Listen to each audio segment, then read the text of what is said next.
night, day, day, night, day. Major League Baseball Productions presents Oh, what a play! This Week in Baseball, the show that goes beyond the game. Come on! Swung at it, Belgian!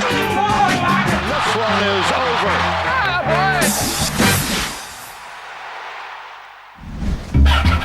This week, one city, two teams, two brand new homes for baseball. The Mets got it right with Citi Field. It's out of here! David Wright, say hello to Citi Field, the first Met home run of their new home. And the Yankees' new ballpark has a familiar name. Welcome to the new Yankee Stadium. We're about to craze. It's unbelievable. It was like Christmas Day when they walked in our front. Both New York teams had reason to be awestruck by their terrific new digs, and we got an inside look, starting in the Bronx.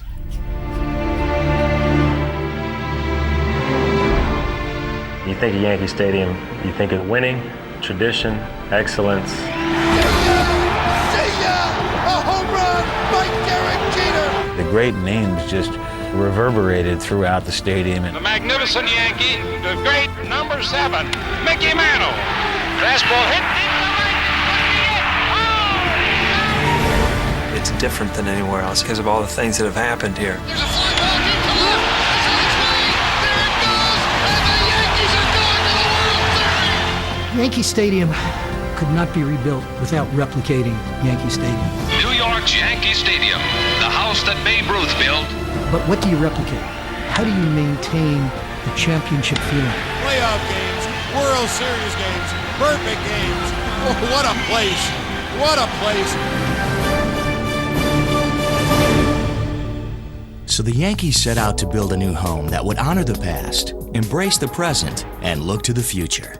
Our goal was to bring us back to our roots, build a new stadium that captured all the great characteristics and the great history of the original 1923 stadium. We went back and we took the frieze, and the frieze is going back around the stadium. The great cathedral windows and the facade on the front. So when you approach the new Yankee Stadium, it's going to be just as the fans approached it in 1923, just what Babe Ruth saw.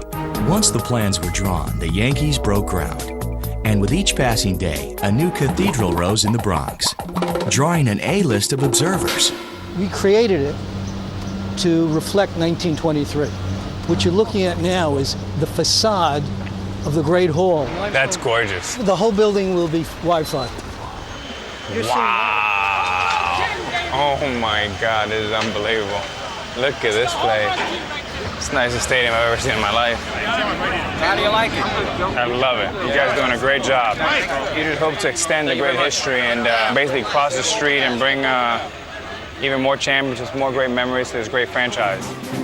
It took more than 2 years, but this week the Yankees christened their new home and welcomed their old friends.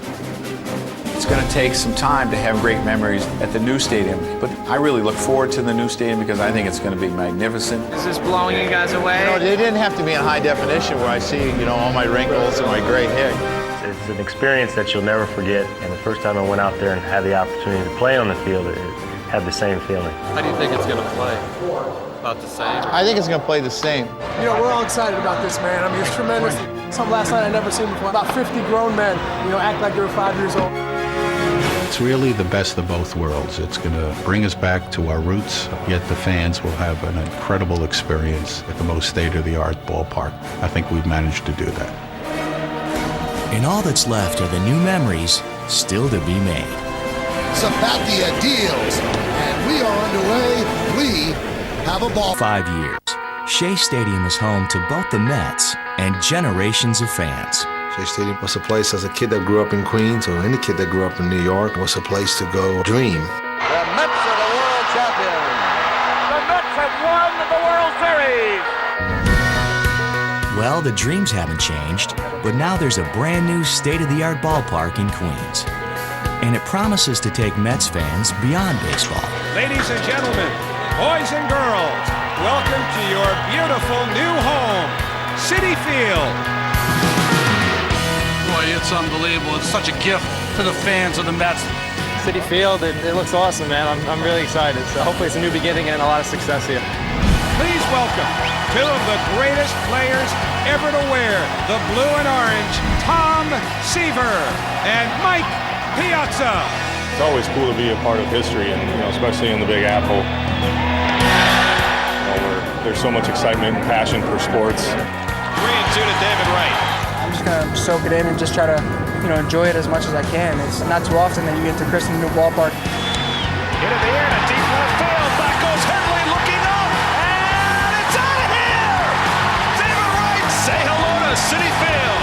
The first net home run of their new home. It's a new home, but one with old traditions. An homage to a beloved ballpark from the past that sat just a borough away. It will take me back to Ebbets Field because it's going to look like Ebbets Field. That was my favorite park to play in. There are hints of the old Brooklyn Dodgers park throughout Citi Field. None more prominent than the Jackie Robinson Rotunda, which honors the man who was celebrated this week for breaking baseball's color barrier 62 years ago.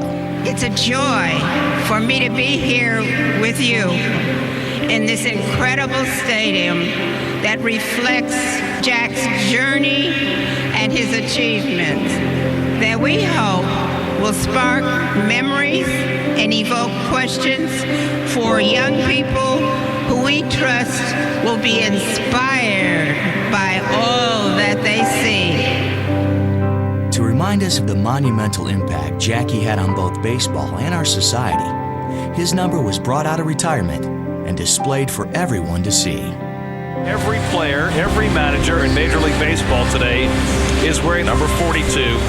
Looking around the field and seeing other guys with the number 42, it's special. It really is. It's something I don't take lightly at all. Drive to deep left for Derek Lee, and it'll go! A home run! I think it's something, a little part we can do to show our respect and how much Jackie Robinson meant to us. And now, here's trivia. When Johan Santana won the Mets season opener this year, he added to the team's all-time best .646 winning percentage on opening day. So we asked pitcher J.J. Putz, which two Mets pitchers are tied for the most opening day wins? Tom Seaver, Al Leiter, Dwight Gooden, or Jerry Kuzma? What's your answer, J.J.? I'm going to go with Doc Gooden and Al Leiter. Oh, so close. It's Seaver and Gooden, tied with 6 each. And now, Holiday Inn presents Winning Road Trips. It takes a special team to win on the road on a consistent basis. This week's longest road winning streak belongs to the Seattle Mariners, who've won 4 straight away from the safety of Safeco Field. And the throw to first base, they got him! What a play by Cedeno! Strike 3 called, and the Mariners have swept the Oakland A's. What a start! What a road trip! And now, Pepsi presents Refreshing Baseball Moments. Baseball refreshes itself every spring. Opening day is always a big day. Gotta get those feet working again. So let's look back at some of the most memorable opening day moments in the history of the game. That's gonna go, boys! Beautiful night in April will inaugurate opening day. Flashbulbs are going off. William Howard Taft started this tradition in 1910 when he threw out the first ball to open the season. The greatest idol in American sports, the Bambino, Babe Ruth. Walter Johnson. The name means speed, power, control. Here it comes. That big loose motion made Bob Feller one of the greatest pitchers in baseball's Hall of Fame. Bob Feller, congratulations, sir, on that no-hitter. Thank you very much, Mr. Rickey. I'm certainly delighted with my contract. On April 15th, 1947, Jackie Robinson ended baseball's greatest injustice. On that day, Major League Baseball became the national pastime. Henry Aaron steps in for his first at-bat of the season. 3-1 pitch. There's a drive into left field. That ball is going, and out of here. Henry Aaron has just tied Babe Ruth in the all-time home run parade. The record they said that couldn't be reached has just been reached by Henry Aaron. Frank Robinson. Major League Baseball's first black manager. Mr. Robinson, line drive to left field, well back, it is gone! Well, I'd have to say that it's quite a way to take it as a manager. El Nino is Fernando Valenzuela, a 20-year-old cherub from Sonora, Mexico.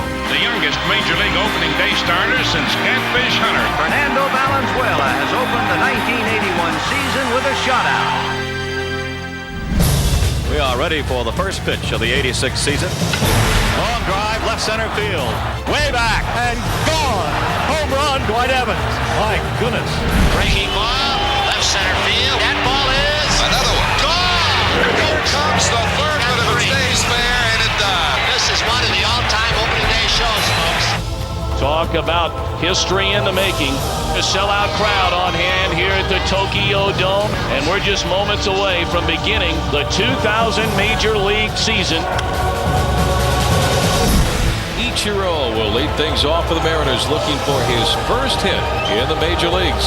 The 2-1 pitch. Swung on, ground ball back up the middle. That's into center field.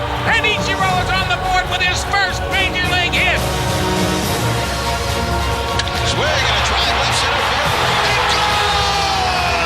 On opening night at Nationals Park, a walk-off home run. Unbelievable!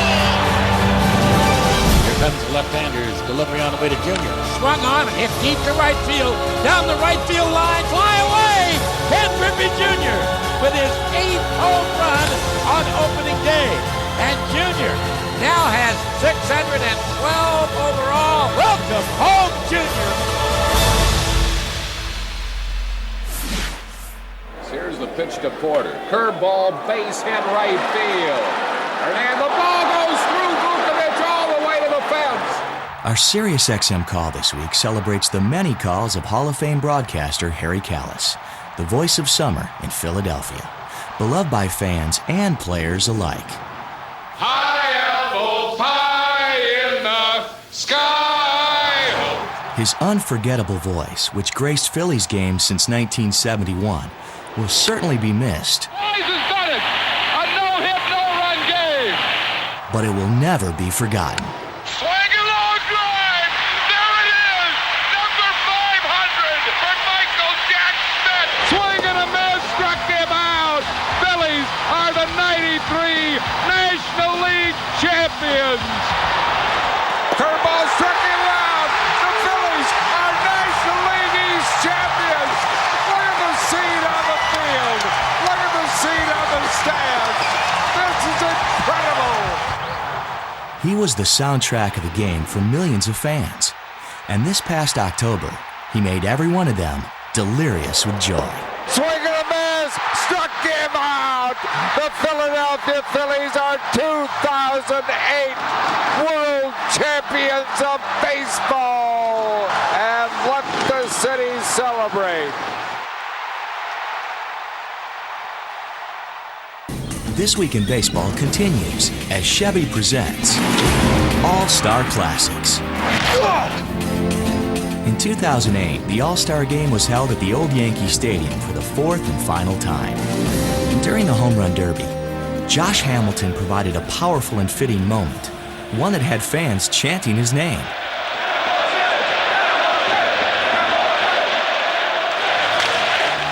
This one is toward the moon! New York City was awash in All-Stars, both past and present. What's up, Hoss? How are you? Buddy? Good to see you. Looking good.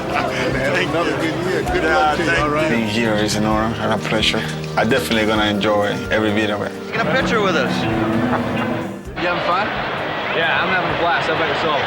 Great time. Gathering by the left field monuments is one of the greatest collections of Hall of Famers ever assembled. The living legends from Cooperstown took the field with the greatest players of today. And baseball then honored the man who'd made Yankee Stadium so special for the past 3 decades. Please direct your attention now to left field and welcome the boss, Mr. George Steinbrenner.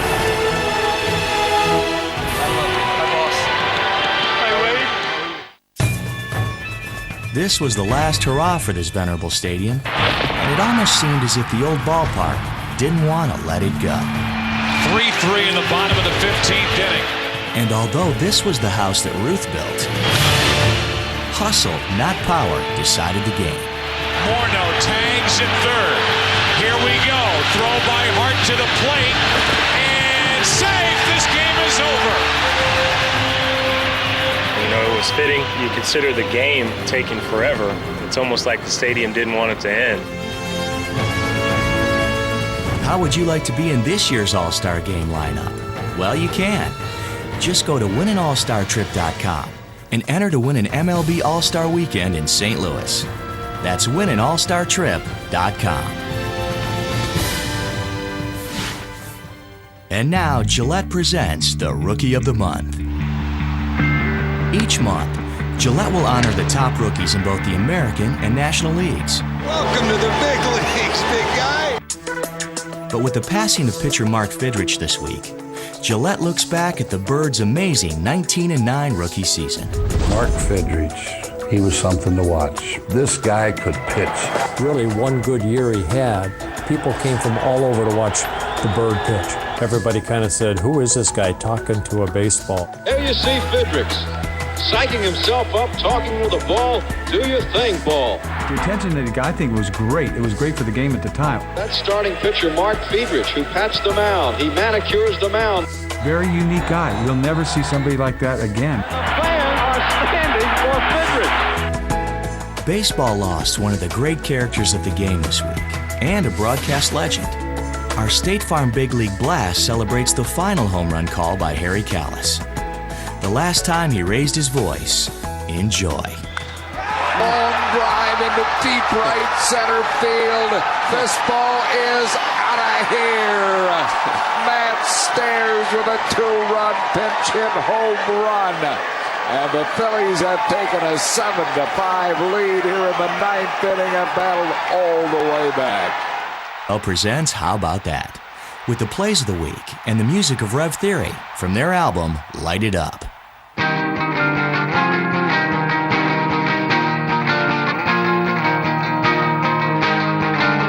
Hey, let's go, let's go! Diving to make the play. He dives and makes the catch in right. Another beautiful play by Josh Field. Reaches out and makes the catch. And a diving catch. A heck of a play. Woo! That's a little bit of a run. I can pitch. I got one inning. Who's going to the mound but Nick Swisher? He moves in first base and takes over on the mound. Swing and a foul tip, strike 3. Kapler is on strikes. That's all good. It's a high drive. Back is Johnson. He makes a spectacular catch. He robbed him of a grand slam. To the track and the wall. Caught by Marquez. Just give him the Gold Glove right now. Oh, it's not even a contest. Orlando Hudson has just hit for the cycle. Good heavens, what a night for Ian Kinsler. He has hit for the cycle. 6-hit game for Ian Kinsler. Oh, he's unbelievable. He did a headstand in right center field. You got embarrassed last time on camera. The wind's howling in the outfield today.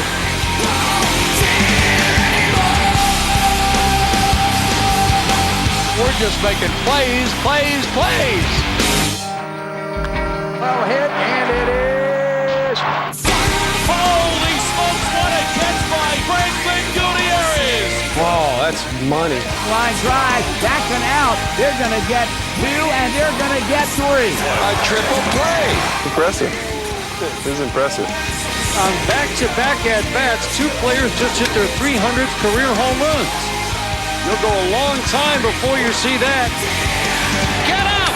Get out of here! Gone! Drives it to right center field. Hits it well. Throw to the plate. Not in time. Walk-off!